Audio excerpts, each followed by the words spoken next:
지난주에 드디어 교회 고유번호증이 나왔습니다. 와. 네, 와. 신고해서요? 고유번호증이 뭐냐 하면요, 이제 우리나라에서 정식으로 우리 교회가 교회로 인정한다는 거예요. 교회로 이제 국가에서 등록됐다. 그게 좋죠? 네, 네.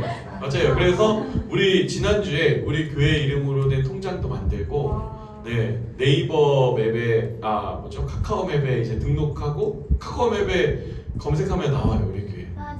맞아요, 나오죠. 네이버는 아직 안 나오는데요. 네이버는 허가가 좀 느리더라고요. 나중에요? 네, 신청해 놨습니다. 네, 감사한 일이죠. 근데 그런 작업을 하면서 이런 생각이 들었어요.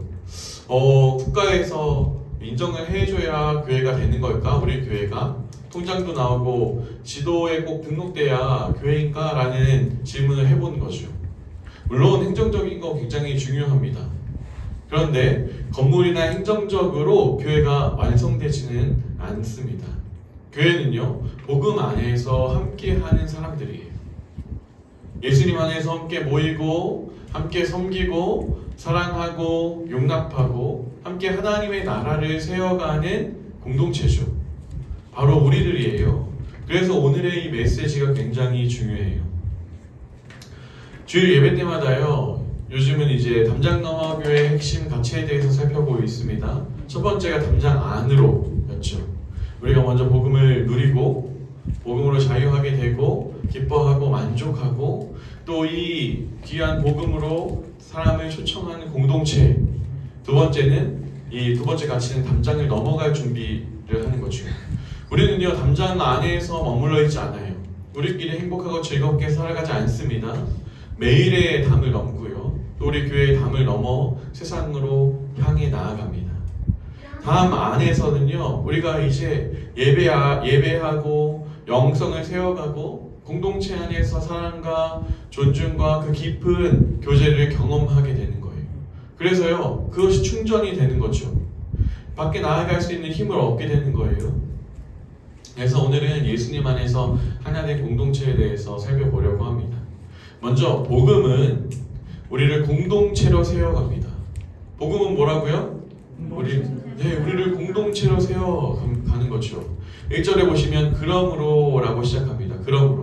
그러므로라는 말은요, 이 4장 앞의 내용 1장부터 3장까지의 내용을 총 정리해서 결론을 생각해 보니까 라는 뜻이에요. 1장부터 3장의 내용을 종합해 보니 라는 뜻이에요. 그럼 1장부터 3장까지 어떤 내용이 나와 있냐? 바로 이 복음에 대한 내용. 하나님께서 사람들을 복음으로 부르시고 그리스도인으로서 삼아주신 내용들입니다. 복음이 무엇인지, 우리가 어떠한 존재였는지, 하나님께서 이런 우리를 어떻게 사랑하셨는지, 또 어떻게 공동체로 이루게 하셨는지, 이것을 잘 이야기해주고 있죠.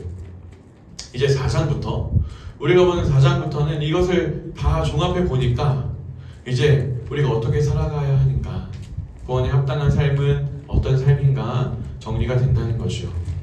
1절이에요. 그러므로 주 안에 갇힌 내가 너희를 권하노니 라고 말합니다. 여기 너희라는 단어가 이미 우리에게 답을 주고 있어요. 너희. 바울은요, 이 편지를 쓸 때 한 개인에게 쓰지 않았습니다. 하나님의 그 말씀을 선포할 때 한 개인이 아닌 에베소 교회 공동체에게 전했어요.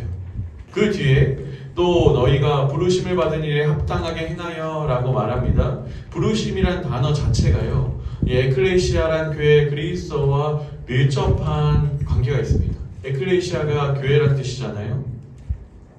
이 단어 뜻 자체가 부르심을 받은 사람들이란 뜻이죠. 그러니까 복음은 우리를 공동체로 부르셨어요. 하나님께서 우리를 부르셨는데 한 공동체로 부르셨다는 뜻이죠. 구원은 개인적일 뿐 아니라, 구원은 하나님과 우리와의 관계일 뿐 아니라 공동체적입니다. 그래서 칼빈은요, 교회 밖에는 구원이 없다라고 했어요. 굉장히 강력한 선언이죠. 이 말은 무엇이냐 하면 우리가 혼자 신앙생활 하도록 부르심 받지 않았다는 뜻입니다. 하나님께서는요, 우리를 공동체로 부르셨어요. 성경은 언제나 공동체를 이야기해요. 구약에서도요, 하나님께서 아브라함을 부르셨지만 아브라함을 통해서 그 세워질 그 후손들 하나님의 백성을 약속하셨죠. 출애굽도요. 보시면은 이집트에서 이스라엘 백성을 구원하셨어요. 모세만 구원하신 것이 아니라 모세를 통해서 이스라엘 백성을 구원하셨죠. 공동체를 하나님께서 바라보시는 거죠. 신약 시대에도 언제나 메시지는요 공동체에 있습니다. 교회에 있어요. 에베소 교회, 빌립보 교회, 교회를 향한 메시지입니다. 요즘 가난한 성도라고 하죠. 교회에 출석하지 않고 어떤 공동체에 속하지 않고 그냥 영상으로 예배를 드리고 신앙의 생활을 하면서 믿음을 지키겠노라 하는 사람들이 참 많이 있다고 해요. 전체 믿는다고 말하는 30%에서 40% 정도의 사람이 교회에 출석하지 않는다고 합니다. 교회에 이렇게 나가고 싶지 않고 어떤 공동체에 속하고 싶지 않다는 이 시대, 이 사회 가운데 던지는 메시지가 분명히 있다고 생각해요. 교회 안에서 사람과 부딪히고 교제하는 게 부담스러워서 사람들은 교회에 나오지 않는다고 말해요. 하지만 하나님께서는요 우리를 공동체로 부르시고 공동체를 통해서 나를 만들어 가세요. 여러분, 여러분의 성품과 여러분의 신앙이 어떻게 세워집니까? 여러분의 개인의 영성이 아니에요. 개인의 경건이 아닙니다. 공동체를 통해서예요. 하나님께서는 공동체를 통해서 우리를 위로하시고요. 공동체를 통해서 하나님의 사랑을 알게 하십니다. 또 하나님의 사랑을 채워가세요. 공동체를 통해서 나의 연약함도 발견하게 되고 나의 부족함도 알게 되고 서로의 연약함과 부족함을 통해서 하나님의 그 용서와 용납을 경험하게 되는 것이죠.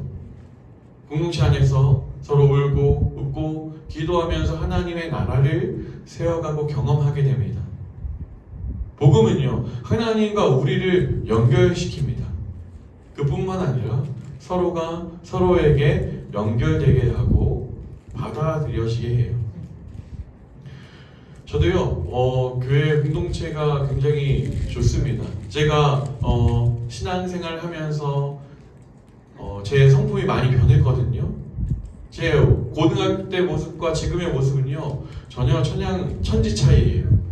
어떻게 이렇게 변했는가 생각해 보니까요 교회 공동체 안에서 용납되어지고 받아들여지고 어떠한 증명이나 어떠한 노력이 아니라 그냥 존재 자체가 받아들여지는 것을 통해서 하나님의 사랑을 느끼게 되는 거죠.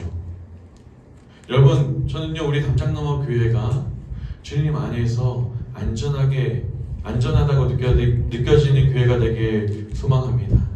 그런 좋은 교회, 우리 담장너머 교회에 잘 오셨습니다. 우리 담장너머 교회는요 예수님 안에서 함께 부르심을 받았죠. 벌써 우리 교회가 세워진 지 몇 달이 됐을까요? 6개월. 네, 6개월, 5달이 넘어가죠. 시간이 진짜 빠른 것 같아요. 어떻게 시간이 갔는지, 여기 장소가 어땠는지 기억하시죠? 네. 그리고 하나하나 우리 만들어가는 우리 교회 모습들, 우리의 사랑과 나눔은 얼마나 깊어졌는지 돌아보게 됩니다. 요한복음 13장 34절에서 35절에 보시면 예수님께서 이렇게 말씀하셨어요. 제자들에게 함께 읽겠습니다. 시작. 너희에게 주노니 서로 사랑하라. 내가 너희를 사랑한 것 같이 너희도 서로 사랑하라. 너희가 서로 사랑하면 이로써 모든 사람이 너희가 내 제자인 줄 알리라. 예수님께서 제자들에게 새 계명을 준다. 서로 사랑해라. 내가 너희를 사랑한 것 같이, 내가 내 몸을, 내 생명을 준 것 같이 너희가 서로 사랑해라. 사랑할 때 세상 사람들이 너희가 예수님을 따르는 사람인 줄 알 것이다 라고 이렇게 말씀하셨어요.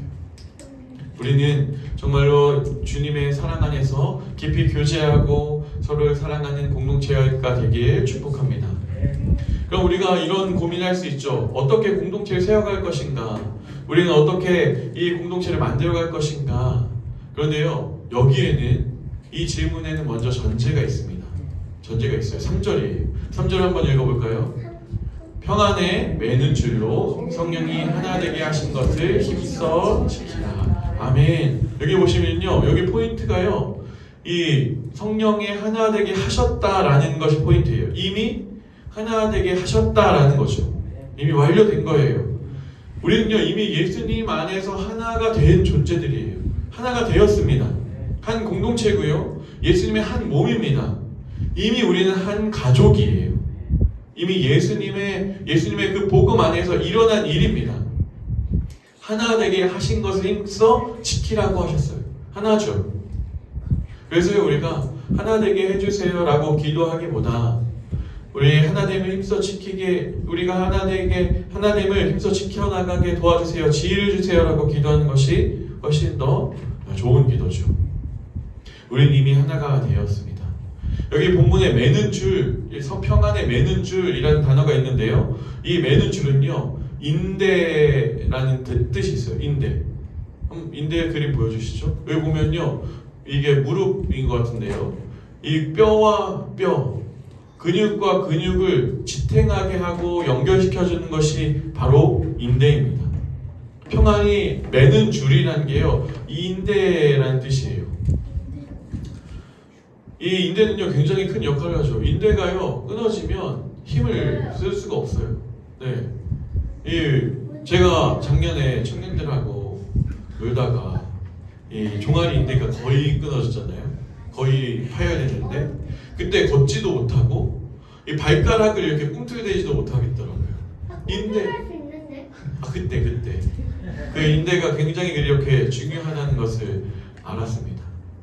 우리의 몸을 지탱하는 이 역할이요, 2, 3절에 나오는데요, 그게 바로 뭐냐면 2, 3절부터 평안까지 모두 우리 교회를 지탱하는 인대 같은 역할인데, 이게 모두 뭐냐 하면 예수님의 성품과 관련되어 있어요. 뭐라고요? 예수님의 성품. 우리의 어떠한 능력이 아니라 보니까요, 예수님으로부터 나오는 그런 성품, 은혜들이더라고요. 첫 번째가 뭐냐 하면 겸손이에요. 겸손. 여기 보시면 겸손이 나오죠. 지금은요, 자기를 피하라는 시대잖아요. 이렇게 정원 청년이 그 자기소개서 쓰고 이렇게 포트폴리오 만든 거 보니까 굉장히 홈페이지 하나를, 이게 기업이 정말로 내가 이 기업에 정말 필요한 사람이라는 것을 잘 표현했더라고요. 그런 시대예요. 그런데 과거의 로마 시대에도 그런 시대였어요. 그러니까 자기를 높이는 것이 덕이었고요, 자기를 낮추는 건요, 바보 같은 일이라고 생각했어요. 하지만 예수님은요, 자신을 낮추셨습니다. 하나님이신데 십자가에 죽기까지 자기를 비우시고 낮추셨죠. 그분의 겸손을 통해서 어떤 일이 일어났습니까? 우리가 높아졌습니다. 예수님이 낮아지셨기 때문에 우리가 높아졌죠. 하나님의 자녀가 되었습니다. 두 번째는요, 온유예요. 온유는 우리가 생각하는 것처럼요, 막 말랑말랑하고 막 만만한 그런 사람이 아니에요. 길들여진 힘, 방향성이 제대로 훈련된 힘을 말해요. 절제는 없어요. 네. 온유, 여기엔 절제가 없어요. 절제도 있겠죠. 근데 여기에는 온유가 있어요. 온유는, 그러니까 이런 그림을 생각해 보면 될 것 같아요. 엄청나게 그 힘센 말이 잘 기수에게 길들여진, 그래서 가자는 곳에 쏜살같이 쏘여지는 그런 하나님 앞에서 훈련된 열정과 에너지죠. 그래서 공동체 안에서 이 에너지가요, 하나님 앞으로, 하나님께서 원하시는 방향으로, 뜻하신 방향으로 쭉 나가는 것을 말해요. 이게 온유죠. 우리 공동체를 지탱하는 힘입니다. 또 오래 참음입니다. 오래 참음. 우리가요, 교회로 모여있지만 완전한 사람들이 아니에요. 어떤 사람은요, 교회가 뭐 이래, 교회 다니는 사람들이 뭐 이래, 시험 들었어, 뭐 이런 말을 저도 듣기도 합니다. 그런데요, 사람이 원래 그래요. 교회에 다니는 사람도요, 상처가 있고요, 아픔도 있고, 연약함도 있고, 그것이 치유되지 않은 상태가 있어요. 그래서 부딪히기도 하고, 실망하기도 하고, 서로 오해하기도 합니다. 그럴 때 우리에게 예수님의 마음이 필요하죠. 하나님의 마음이 필요한 거죠. 하나님께서 우리를 오래 참아주셨잖아요. 우리가 잘못할 때마다 하나님께서 꿀밤 한 대 때리시거나 머리털 하나 뽑거나 이렇게 딱밤 한 대 때리면 우리가 나만 알겠습니까? 네. 우리가 돌아올 때까지 오래 참으신 그 예수님, 주의 자리에서 돌아올 때까지 그 은혜를 우리가 경험했잖아요. 그렇기 때문에요, 우리도 오래 참을 수 있는 거예요. 오래 참음이 우리 교회를 지탱하는 그런 인대가 되어주는 겁니다. 네 번째는 용납함이죠. 용납은요, 서로를 있는 그대로 받아들여주는 거예요. 이해 이상이에요. 용서 이상입니다. 그냥 그것보다 더 용서와 이해를 바라기보다 앞서 받아들여주는 거죠. 그래서 쉽지가 않아요, 용납은. 하지만 하나님께서 우리를 용납하셨잖아요. 예수님 안에서 우리를 용납하셨잖아요. 그렇기 때문에 우리가 그것을 서로를 용납할 수 있다는 거죠. 하나님께서 죄인이 우리를 온전히 받으셨어요. 예수 그리스도 안에서 온전히 있는 모습 그대로 받아주셨습니다. 하나님께서 온몸으로 품으신 그 사람, 옆에 있는 사람을요, 나도 품는 것이 마땅하죠. 사랑하는 여러분, 공동체는요, 저절로 세워지지 않습니다. 여기 보면요, 뒤에 힘써 지키라 라고 했잖아요. 힘써 지키라. 겸손이 필요하고 온유도 필요하고 오래 참음과 용납이 필요합니다. 힘써 지켜야 돼요. 하나 되는 것은 그냥 만들어지는 게 아니에요. 그런데 중요한 사실은 우리가 그런 사람이 아니라는 거죠. 우리는 그런 능력이 없다라는 거예요. 그래서 공동체를 세워갈 때요, 중요한 포인트가 뭐냐? 내가 얼마나 좋은 사람이냐, 내가 얼마나 성품이 뛰어나냐가 아니라 내가 어떠한 사랑을 받았는가, 내가 내 안에 누구의 사랑이 있는가, 내가 예수님 안에 있는가, 여기서 시작해야 되는 겁니다. 우리가 용서할 수 있는 사실, 용납할 수 있는 이유도요, 하나님께 먼저 용납을 받았기 때문이고요, 우리가 기다릴 수 있는 이유도요, 하나님께서 우리를 오래 참으셨기 때문이에요. 교회는요, 잘하셔야 됩니다. 착한 사람들이 모인 것이 아니에요. 여러분, 저도 착하지 않아요. 복음이 필요한 사람들이 모인 것입니다. 여러분, 우리는 모두 복음이 필요해요. 저도요, 누구보다 복음이 필요합니다.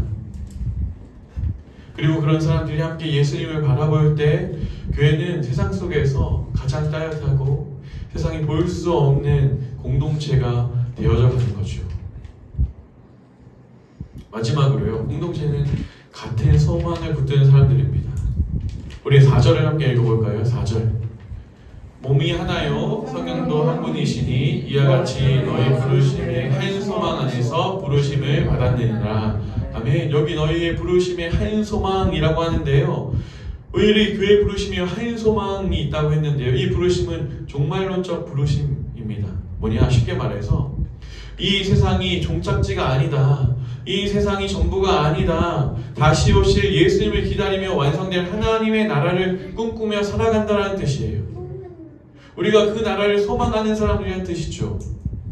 우리는요, 보면요, 여기도 보세요, 나이도 다 다르죠, 배움도 다 다르죠, 재정 상황도 다 다르고, 일터도 다르고, 인생의 시기도 다르고, 가치관도 달라요. 하지만 한 가지 공통점이 있다면요, 하나로 묶을 수 있는 건요, 하나님의 나라를 소망하는 거예요. 다른 어떤 것보다 우리의 소망, 우리의 갈망, 우리의 꿈, 다른 우리의 가치관이 다른 어떤 것보다, 세상의 어떤 것보다 하나님의 나라라는 거죠. 이게 우리에게 소망과 위로를 주는 겁니다. 여러분, 요즘 제가 모두가 자신의 무가치함과 싸우고 있다라는 드라마를 보거든요. 네, 챙겨봐요. 네.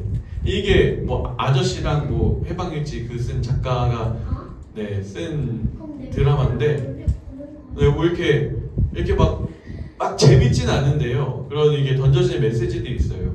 근데 이번 주에 제가 인상 깊었던 장면이 있는데, 여기 보면 남녀 주인공이 되게 여러 가지 아픔과 결핍이 있어요, 이 사람이.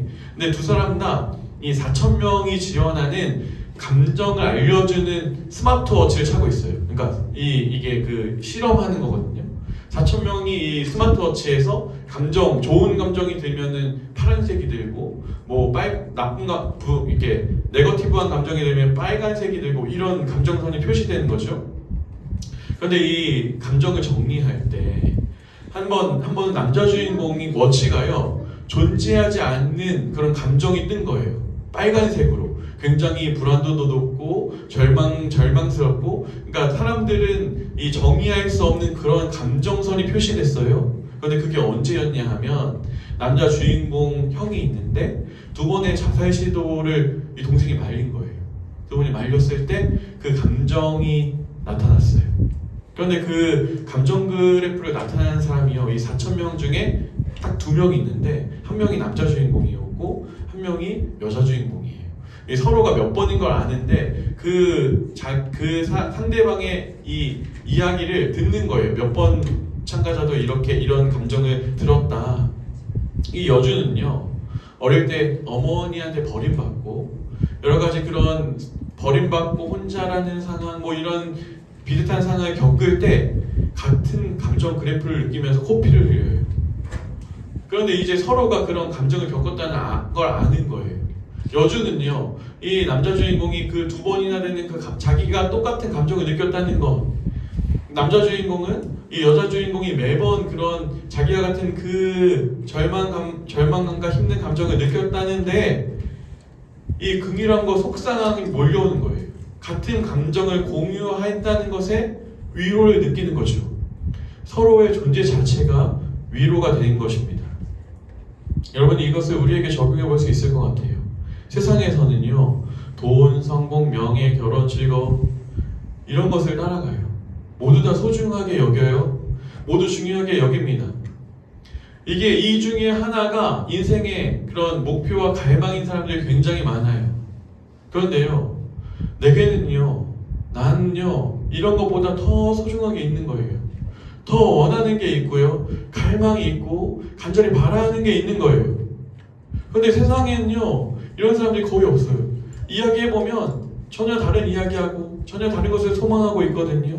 그런데 교회 안에는, 우리 공동체 안에는 같은 것을 소망하는 사람을 발견하게 되는 거죠. 돈 중요하죠, 명예 중요하죠, 성공 중요합니다. 그런데 그것보다 더 중요한 가치, 하나님의 나라를 소망하는 사람들이 함께 있다. 여기 있다. 나와 같은 사람들, 나와 같은 것을 꿈꾸고 소망하는 사람들이 여기 있다. 이것이요 우리에게 위로를 줍니다. 같은 예수님을 바라보고 같은 은혜를 붙들고 같은 믿음의 걸음을 걸어가고, 그래서요 우리는 서로에게 위로가 되는 존재죠. 말씀을 정리하겠습니다. 사랑하는 여러분, 담장너머 교회는요 단순히 예배드리는 곳이 아니에요. 이 장소가 아니에요. 복음 안에서 함께 살아가는 공동체입니다. 이 시기를 함께 보내는 거예요. 예수님 안에서 하나 된 공동체입니다.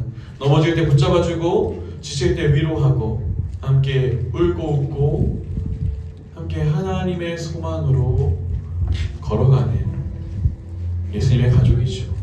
이렇게 사랑으로 세워진 공동체가 결국 담을 넘어 세상을 살리게 될 것입니다. 이 시간 함께 우리